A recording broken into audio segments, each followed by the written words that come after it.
Bismillahirrahmanirrahim. Assalamualaikum warahmatullahi wabarakatuh. Alhamdulillah.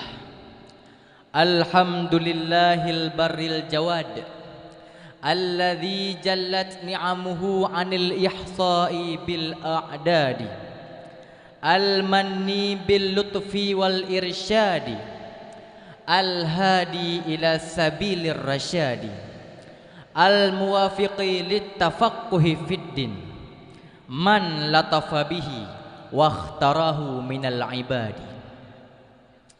Ashhadu an la ilaha illallah al-wahidul ghaffar, wa ashhadu anna sayyidana Muhammadan abduhu wa rasuluh al-mustafal mukhtar sallallahu alaihi wasallam wa zadahu fadlan wa syarfan ladaihi. Wa qala Allah ta'ala fil Qur'anil Karim wa huwa asdaqul qailin, a'udzu billahi minasy syaithanir rajim. Bismillahirrahmanirrahim. Wala tufsidu fil ardi ba'da islahiha wad'uuhu khawfan wa tama'a, inna rahmatallahi qaribum minal muhsinin.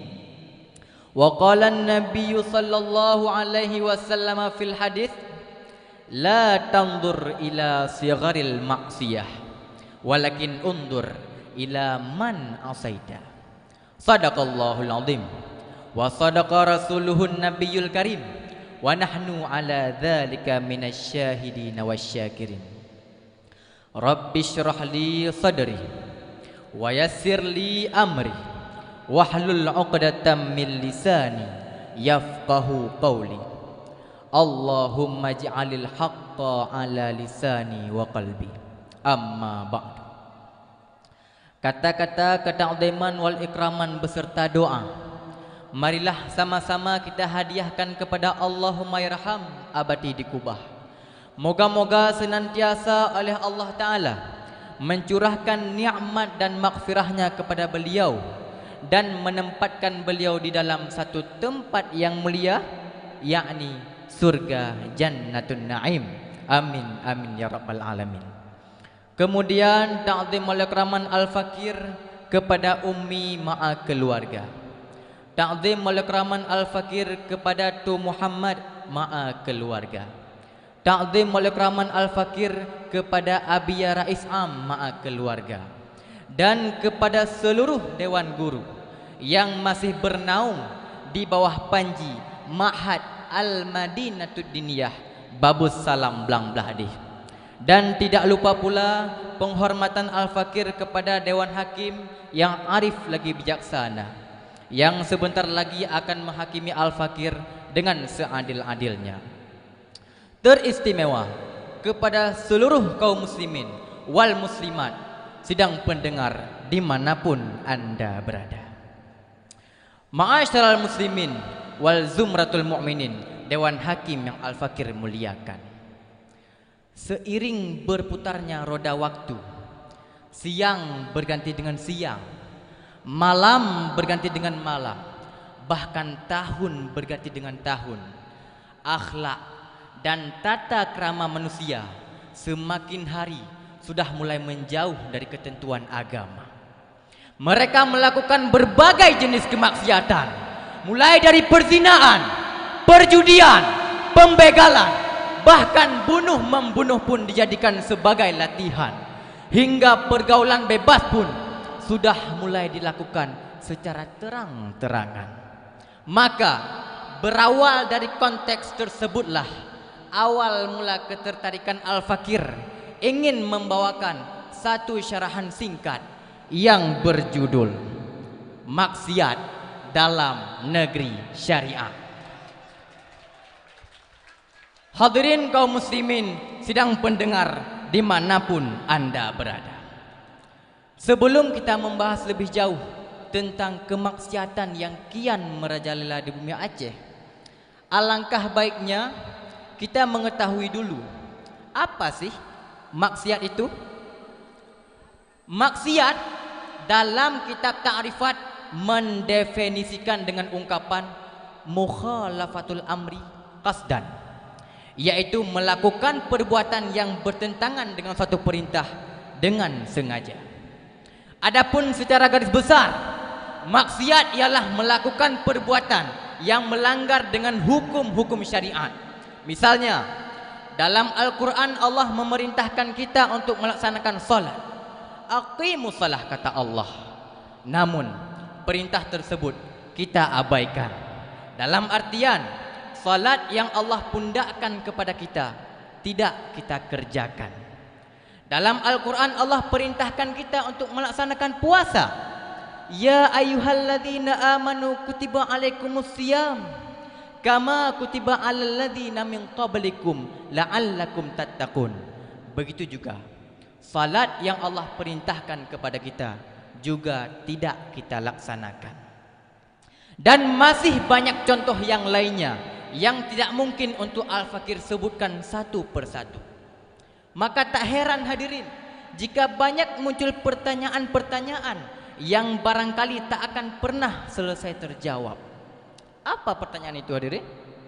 Pertanyaannya ialah, akankah negeri Aceh yang kita cintai ini akan terbebas dari kata maksiat?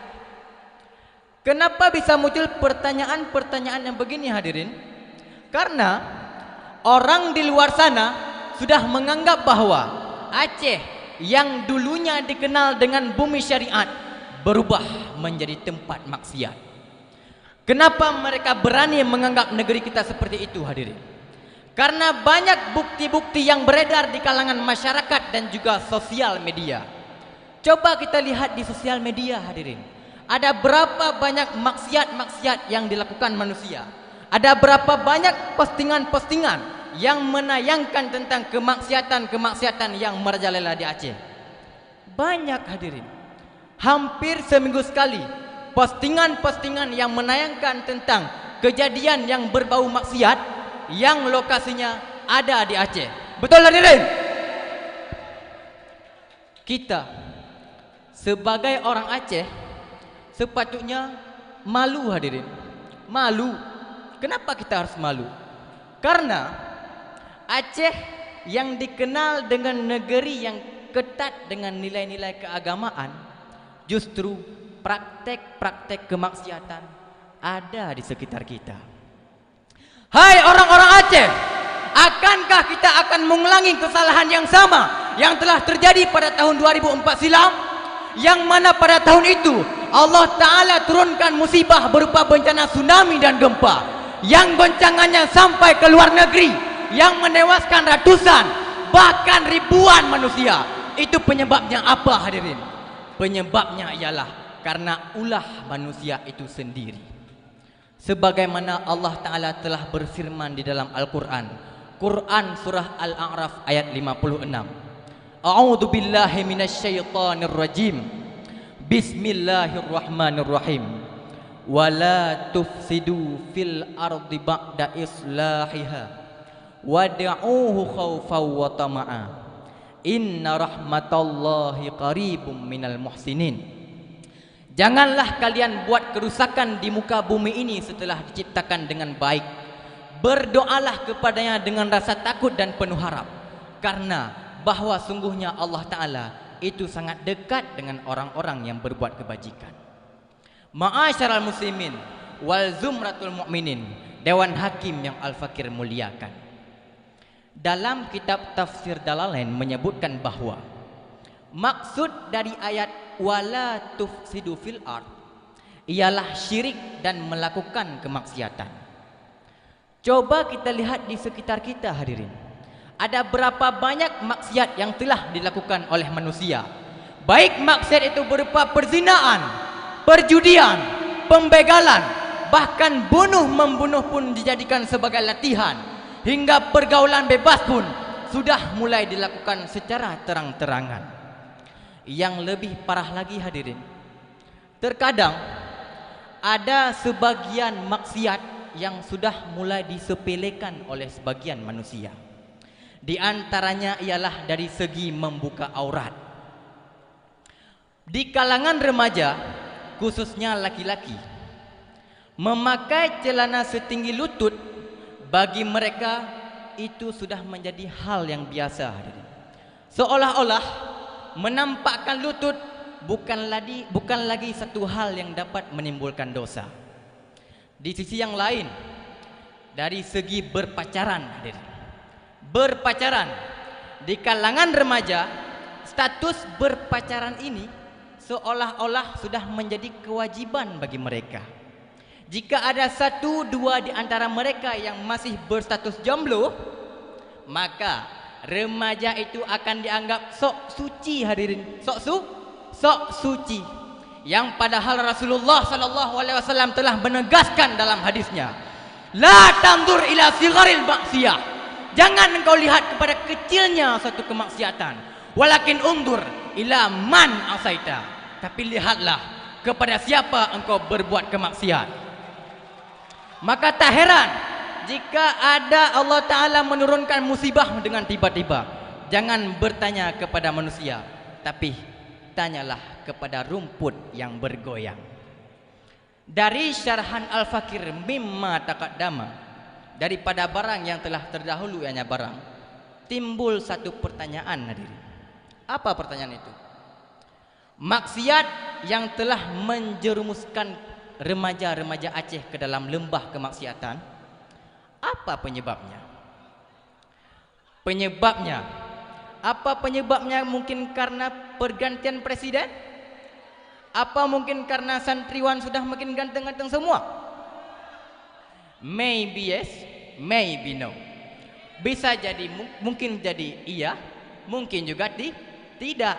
Tapi menurut Al-Fakir, penyebab hal semua ini ialah karena minimnya ilmu agama yang ditanamkan ke dalam jiwa-jiwa generasi bangsa.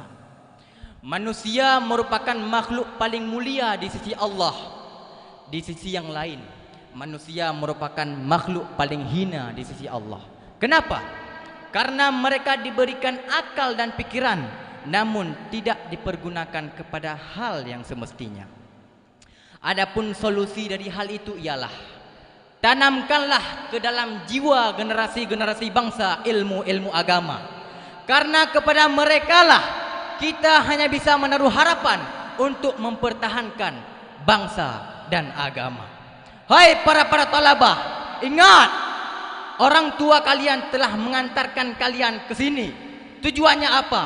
Karena mereka tahu kalian merupakan kader-kader tokoh yang mempertahankan agama dan bangsa di masa yang akan datang. Maka bersungguh-sungguhlah wahai tulabah dalam hal menuntut ilmu. Adapun dari hal berikut dapat kita ambil beberapa poin kesimpulan. Yang pertama, berbagai macam kemaksiatan mulai merajalela di bumi Aceh. Baik kemaksiatan itu berupa perzinaan, perjudian, pembegalan dan lain sebagainya. Dan kemaksiatan itu pada zaman ini tidak hanya dilihat dengan panca indera mata di dunia nyata, tapi sudah muncul juga di media sosial. Yang kedua, efek atau akibat dari maksiat-maksiat yang kita perbuat, kita akan mendapatkan kemurkaan dari Allah Ta'ala, sehingga Allah Ta'ala menurunkan berbagai macam musibah dan bencana. Yang ketiga, solusi. Apa solusi? Tanamkanlah ke dalam jiwa generasi bangsa.